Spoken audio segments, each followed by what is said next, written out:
हाजों का एक झुंड समुद्र तट के ऊपर से गुजर रहा था। उसी जगह एक कौवा भी मौज मस्ती कर रहा था। उसने हंसों को उपेक्षा भरी नजरों से देखा। तुम लोग कितनी अच्छी उड़ान भर लेते हो, कौवा मजाक के लहजे में बोला। तुम लोग और कर ही क्या सकते हो, बस अपना पंख फड़फड़ाकर उड़ान भर सकते हो। क्या तुम मेरी तरह फुर्ती से उड़ सकते हो, मेरी तरह हवा में कलाबाजियां दिखा सकते हो? नहीं। तुम तो ठीक से जानते भी नहीं कि उड़ना किसे कहते हैं।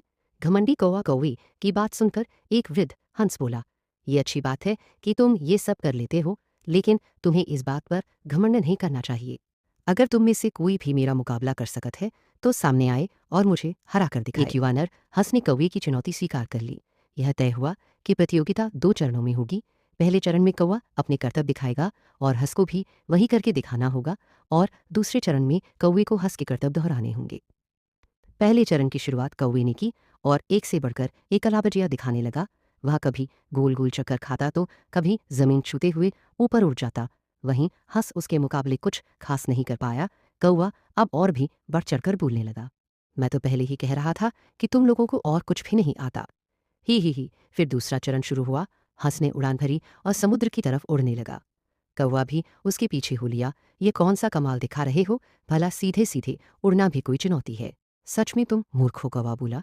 पर हंस ने कोई जवाब नहीं दिया और चुपचाप उड़ता रहा। धीरे धीरे वे जमीन से बहुत दूर होते गए और कौवे का बड़बड़ाना भी कम होता गया और कुछ देर में बिल्कुल ही बंद हो गया। कौवा अब बुरी तरह थक चुका था, इतना कि अब उसके लिए खुद को हवा में रखना भी मुश्किल हो रहा था और वो बार बार पानी के करीब पहुंच जा रहा था।